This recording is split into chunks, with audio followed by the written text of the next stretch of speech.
What's your I finally met my online friend horror story? I've been active in numerous online communities over the years, and have been fortunate enough to hang out with many of the friends I've made there in person. There's only been one incident I couldn't cope with. He picked me up at the airport, which was very nice of him, and as soon as we got into the car, he started picking his nose. There's a lot that goes through your mind when you hop into a vehicle with someone you've never been alone with and you immediately catch them 2 knuckles deep in their rostrum. I looked quickly away so that he wouldn't know I caught him and be embarrassed. If he was just trying to sneak one out before I noticed. If he did notice, he didn't seem embarrassed. So I relaxed a little. I guessed maybe he was just so confident about himself and our friendship that he descended past caring if I saw him take care of a quick boog. Fine, sure. When I finally looked back at him, he was wiping his fingers across his dashboard. To this day I'm not really sure what to think. But this guy spent the entirety of the few hours we were together scooping out boogers and wiping them off on parts of his car or the table or wherever it was that we'd stopped at. I realized I was being transported in a rolling booger shrine and that there was nothing I could touch without needing to wash my hands. I was sitting on a crust of fossilized booger stuff. I had to be. I didn't want to hurt his feelings. He was a nice dude, but I wound up bailing out of our visit early because I couldn't handle it. I don't consider myself a clean freak, but as wiping started to stack it was all I could do not to throw open the passenger door and roll myself out into traffic to escape. I still wonder if I should have done or said anything to save him some grief in the future, but it didn't feel like it was my place. You know, what do you even say? This is more of an embarrassment story. When I was in high school in the 90s, I was active on the local dial-up BBS scene. I was friends with someone who went by the handle Venus. I knew she was a woman but had no idea what she looked like. I also knew she was dating a guy in real life with the handle Lord Gumby, who was also a friend online. Being a socially maladjusted 15-year-old, I had a crush on her anyway, even though I knew they were both like 18. This was like 1992, so privacy wasn't as big a concern and they knew my address. This was also when people would randomly come by your house to see if you were home. That's unfathomable today. So one Saturday morning I'm at home on my computer, totally disheveled, unshowered, and just gross in ratty sweatpants and no shirt. I hear a knock on the front door and go open it. There's a woman who was incredibly beautiful standing there and she just goes, "Hi, I'm Venus." I stood there for a minute. It seemed like jaw dropped trying to say something when Lord Gumby walked up and was like, "Hey doofus, ever met a woman before?" Needless to say, I wanted to sink into a hole in the ground and die. But I hung out with him and I guess I wasn't too horrible because we hung out a lot after that. But that whole time I was like, my life choices. Haven't talked to them in decades. I wonder how they're doing. I met a guy online. We really got on and he came over a few times so we could hang out. I did find him attractive and tried to hint that I was into him. Note: I can't flirt to save my life, but nothing ever happened. After a few dates he suddenly vanished offline. No social media. He wasn't answering texts or emails. Nothing. I thought he'd ghosted me. After 6 months he reappears. I asked him where he'd been and he said, "I don't want to talk about it." A few weeks after, there was a fad where people were googling their names and posting humorous stories they had found about similar people with their name. Mine was about a ship that had my initials, and I started to google friends' names just out of boredom, morbid curiosity. Googled his name and found a local news story from his area. One of those crime and courts things that he had been done for statutory rape of a minor, online grooming, and had his computer and phone seized as evidence. You dodged a BIIIIIG bullet. She dodged the ICBM.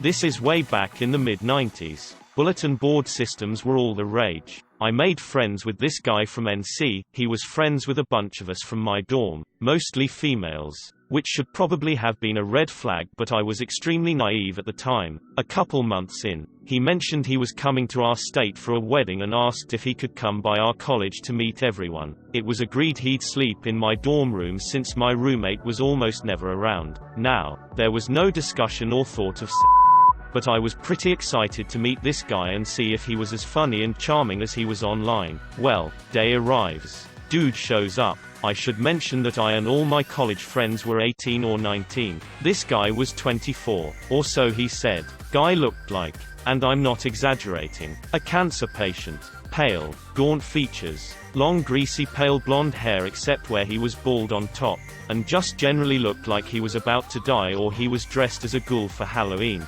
He insisted on hugging all of us. I was trying to remind myself that looks don't matter and that he was a cool guy despite his very unsettling appearance. But then, when we all started hanging out, things just got worse. He was asking really invasive questions of all of us, making weird comments to whatever was said. Just all around creepy and distressing. I was sitting on the floor with another friend and actively rocking back and forth from discomfort. I lied and said I had hurt my back and that sleeping on the floor helped. Because that night he kept insisting we could share my tiny twin college bed. Nope, nope, nope, nope, nope. Last time I ever met anyone from that site.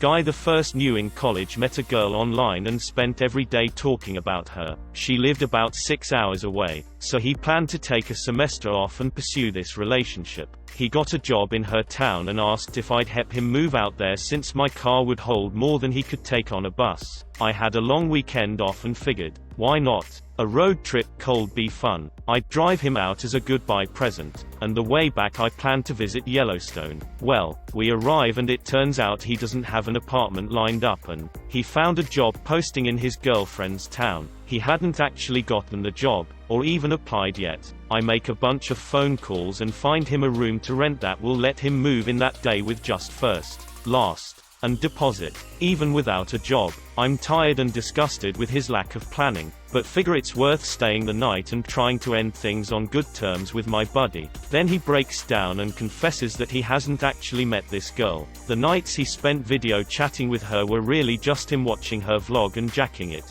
They've never talked, never texted, never even emailed. Hell, he's never even left so much as a comment or like on one of her videos. She genuinely still doesn't know he existed. His plan was to hang out at this game shop she talks a lot about until she showed up and somehow create a relationship from that. He thought that they'd meet and she'd fall in love with him and move back to our college town to marry him, all before the next semester began. That didn't happen. Instead, I made my buddy buy a bus ticket for his ride back to school and left. He came back to school and got more cringy, not less. I lost track of him after that.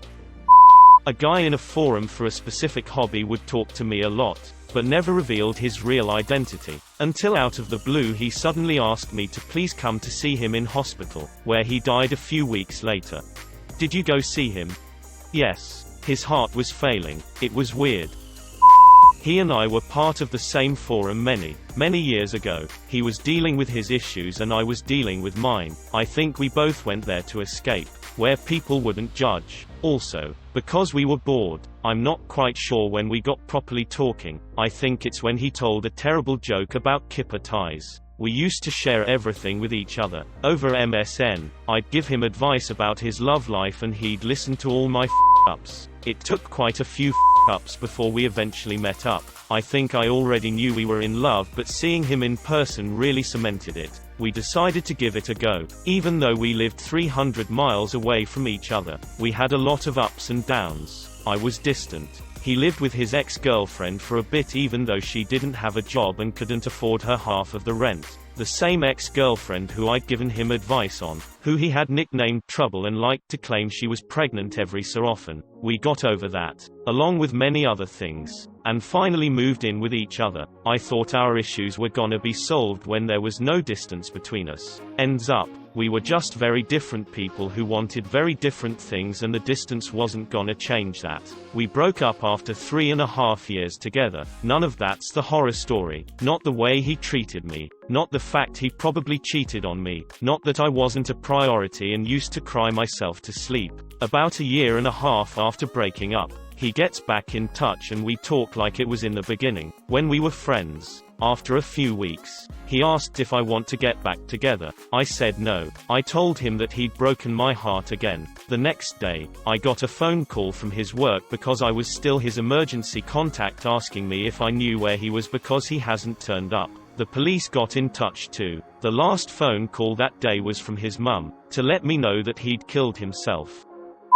Back during WoW's second expansion there was this guy in my guild I'd become friends with mostly through other friends. We talked more and more over time and became fairly close. He had this roommate.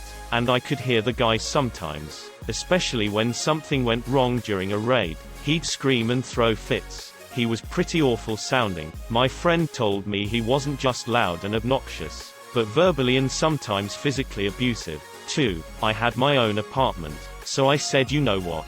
Come stay with me, just long enough to get you on your feet and into a place that's safe. He showed up at my place with a trash bag full of his stuff and a laptop. I set him up in the apartment and started trying to help him find a job. Well, he did not want a job. He did not get a job, either. He sat in my apartment, day after day, eating my food and slowly draining my savings. No matter how hard I tried to get him motivated, he would just dig in his heels and somehow become more sedentary. Eventually I told him he had to go. I couldn't afford to keep him there. He was just couch surfing. I spoke to some people and eventually pieced together that his method of securing a new temporary place was playing on the sympathies of his friends to convince them he was in a terrible living situation. It just worked really well on me because he had that loud, obnoxious roommate to play off of. He wound up calling a nearby relative to come and get him. I think his aunt. I don't know what he told her I supposedly did, but I have never seen a more venomous look from someone in my life. As far as I know, he moved in with his sister and brother-in-law after that. But frankly, I don't care where he ended up. He also stole a bunch of my stuff. First and last time I do anything like that.